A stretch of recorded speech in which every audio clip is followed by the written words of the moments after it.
Mec, t'es devenu porchiste? T'as vu ça? Ah ouais, non de Dieu. Belle caisse! 10 000 balles! C'est une bonne affaire. Explique-moi comment ça fait quand même. En vrai? C'est quoi ce bruit? Mec, ça a mis la clim à fond? Accélère à fond, ça met la clim. Ouais, mais c'est normal, t'inquiète.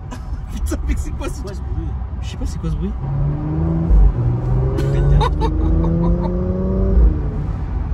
Oh, les bruits de vent dans tous les sens. Ah ouais, mais Ah, c'est le bruit de vent. Ah non, il y a un truc qui touche. Bon, bah, les gars, bienvenue sur la chaîne. J'espère que tout le monde va bien. Ouais, non, par contre, il y a un vrai truc qui frotte là. Vu comment la dame nous regardait là, je pense qu'il y a un problème. Ah oui, merde. Ouf. On va sortir de la voiture et on va vous expliquer ça. Hein. La caisse fait un petit son sympa par contre. Je pense que c'est le seul truc stylé de la voiture. Ouais, là pour le coup. Du coup, c'est quoi qui frottait? Je sais pas. Oh mec. On explique un petit peu l'histoire de cette voiture. Je pense que je vais déjà la montrer. Ouais. Alors, Ça donc fait mal au cœur de l'avoir comme ça. vraiment, Porsche Macan, GTS. donc V6 3 litres. Voilà. Donc on voit le moté, que vous compreniez. Je vous jure que tout ce qui est dans le titre est vrai. Et de toute façon, on va vous montrer et vous expliquer ce qui s'est passé.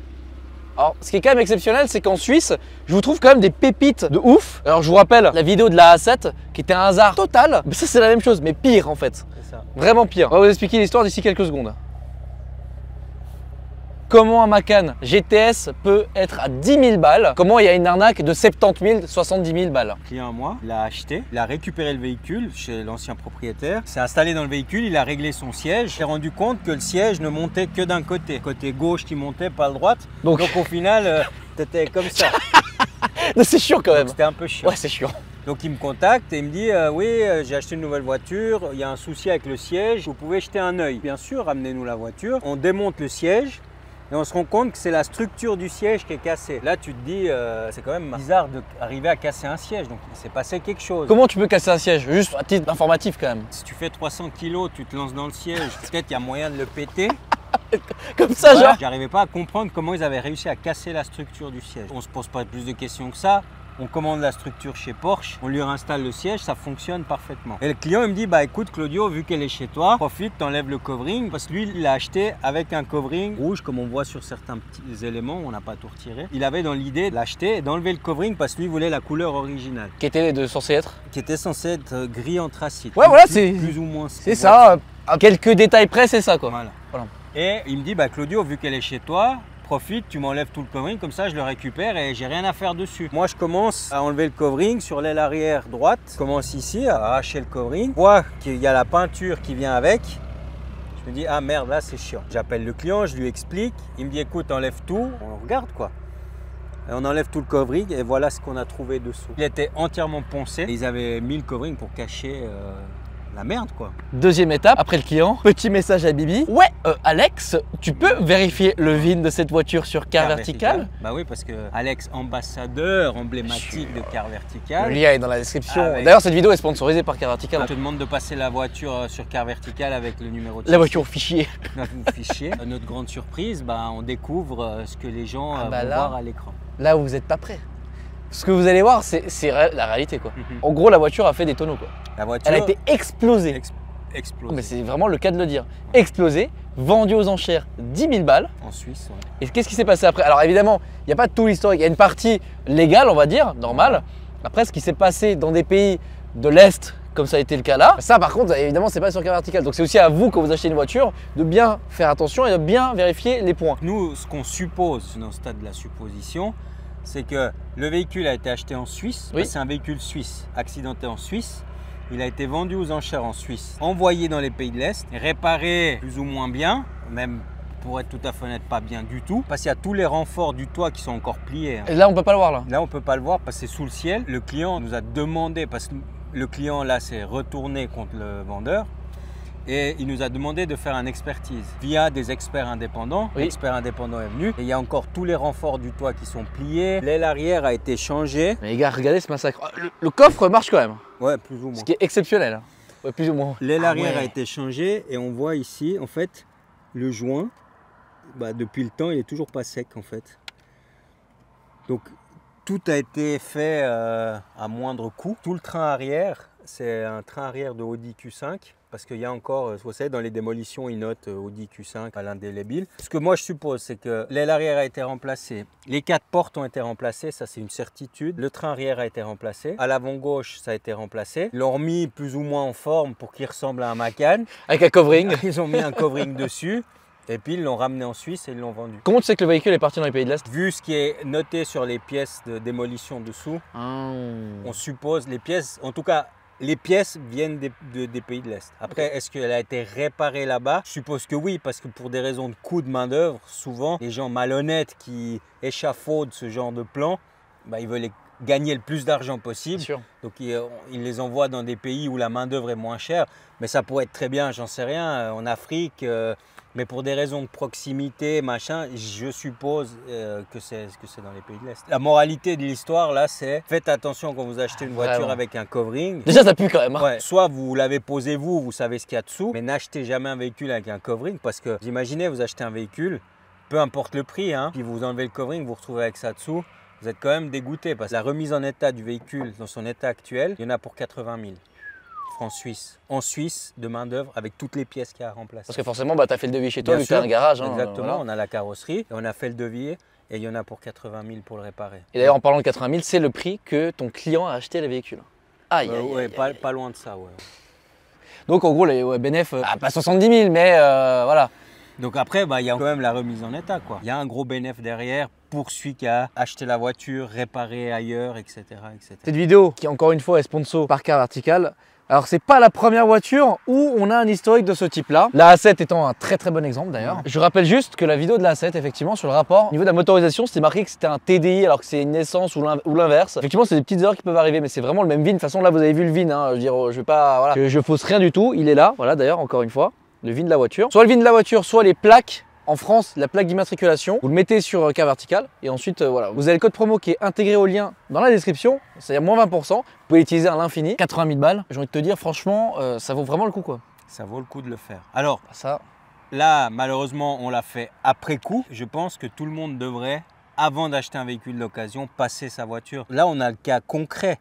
Le client, il aurait investi 20, 30. Parce qu'il y a d'autres sites dans le monde où c'est un peu plus cher, ouais, etc. Mais voilà. Là, on parle de Car Vertical. Il aurait économisé beaucoup d'argent. Et beaucoup de problèmes. Et beaucoup de problèmes et des mal de tête. Donc, oui, si c'est un conseil, c'est si vous achetez un véhicule, le premier réflexe à avoir, c'est passer votre voiture sur Car Vertical. Comme ça, vous achetez le véhicule en connaissance de cause. Ça. Et en plus, il y a une chose à savoir. Si vous n'avez aucun historique, rien, si la page est vierge, en fait. On a déjà eu le cas avec la BMW. Exactement. Et d'ailleurs, j'ai laissé exprès. En fait, vous êtes remboursé. D'ailleurs, on le voit sur l'écran que vous êtes remboursé.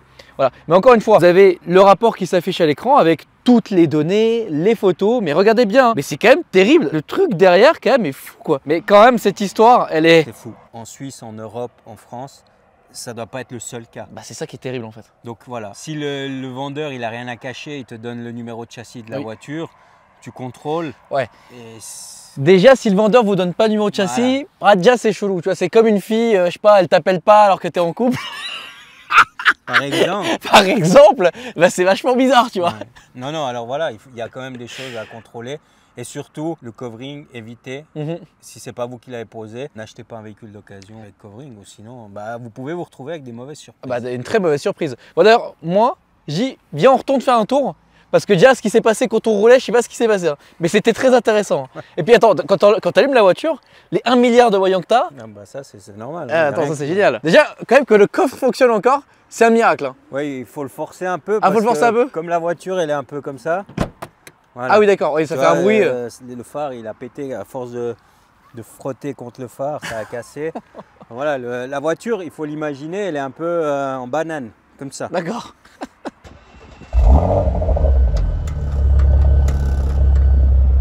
Tu me diras, c'est le seul truc qui est positif. Hein. Les baguettes.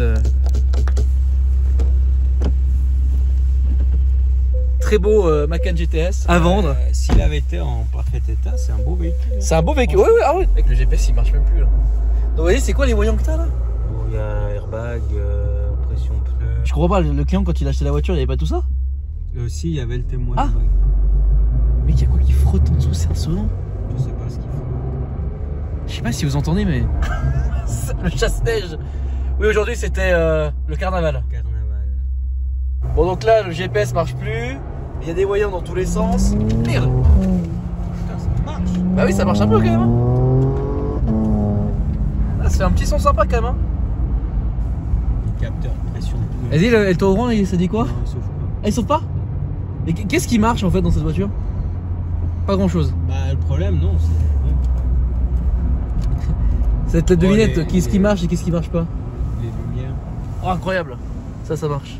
Jusqu'où je ne sais pas, mais ça marche. Donc les airbags avaient pété aussi. Oui. Ils ont réparé ça? Enfin, c'est pas je touche ça, le truc qui peut exploser la gueule. Ils ont changé les... Qui m'a mis la puce à l'oreille de l'accident, je vous montrerai après. Mais c'est le panneau de porte ici. Oui. Il est tout abîmé, le cuir. Et j'essayais de comprendre comment on peut arriver, je veux dire, quand on fait pas attention, on peut abîmer le cuir, mais à cet endroit-là, puis en fait, la porte, elle était tellement enfoncée qu'elle est venue s'appuyer contre le tableau de bord. Oh.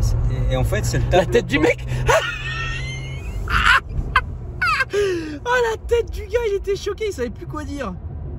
Oh putain. Ah, je suis mort. Elle a tête des gens. Je suis mort de rire. Hein. Bah oui, non mais et ça s'entend de ouf de dehors parce que quand tu vois la tête des gens, quand on passe à côté d'eux, ils hallucinent. Il y a un raceau qui s'est créé devant Bellecroix, c'est magnifique. Attends, faut que j'aille dehors. Ouais, écoutez ça.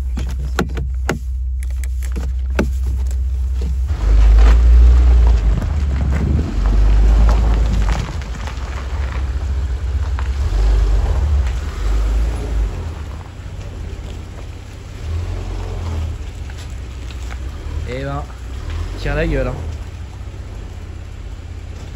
Ah oui. Et tu vois, c'est venu s'appuyer ici. Et en fait, c'est lors du choc, la porte, bah, elle est rentrée. Elle est venue taper là. Et c'est ça qui était cassé. Ah oui, donc la oui. structure du siège. Ah oui, pour casser ça, faut y aller quoi. Ouais, bah, en fait, c'est impossible. à ce niveau-là, en fait, ici, où tu as le dossier. Ouais. Puis en fait, le siège faisait comme ça. Il montait que là-bas et celui-là, il montait pas. Donc bon, maintenant, ce problème-là est réglé, mais il y a beaucoup de... Bon, il y a beaucoup d'autres problèmes. Ouais. Un problème de régler quoi. Les mecs, ils scoutent tout ce bordel. Fétiche. Quelle est la destination finale de cette voiture là? Elle va être mise en pièces et puis vendue pour... parce que ça vaut pas la peine de la réparer. Oui. Le coût de la réparation pour faire quelque chose de propre coûte plus cher qu'une voiture équivalente, kilométrage équivalent. Donc ça n'a pas de sens. Donc là, le client, il a réussi à la vendre pour des pièces. Donc elle va être... enfin, c'est la fin de sa vie. Et puis elle va être vendue en pièces. Voilà.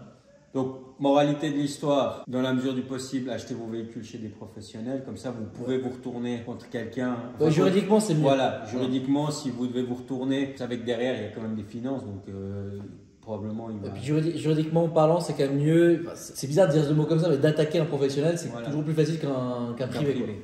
Parce que vous ne savez pas ce qu'il y a derrière. Mais il faut quand même se méfier parce que ça, c'est un privé. La A7, c'était un professionnel.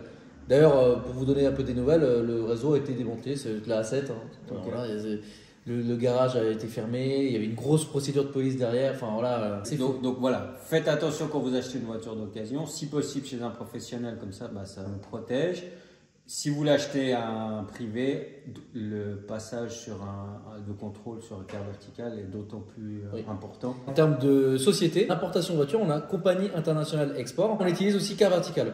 Donc voilà, si jamais vous souhaitez acheter un véhicule ou en apporter un, en tout cas nous on le fait et il y a les vérifications quart vertical inclus dans le prix, dans le package. Maintenant vous avez tout en main. Exactement, dans la description. Ne pas vous faire avoir quand vous achetez un véhicule d'occasion. Oui. Mais on fera aussi une vidéo où tu abordes absolument tous les points vérifiés. Je pense que c'est important qu'on fasse une vidéo comme ça. Dites-nous en commentaire si c'est quelque chose qui vous intéresse, où je vous explique le jour où vous allez acheter un véhicule, ce qui est important de vérifier, etc. Parce qu'il y a pas mal de petites choses qu'on peut vérifier. Et puis ça va vous mettre tout de suite la puce à l'oreille si vous voyez qu'il y a un couac à ce niveau-là. On a donné quelques exemples sur cette vidéo, en covering, etc.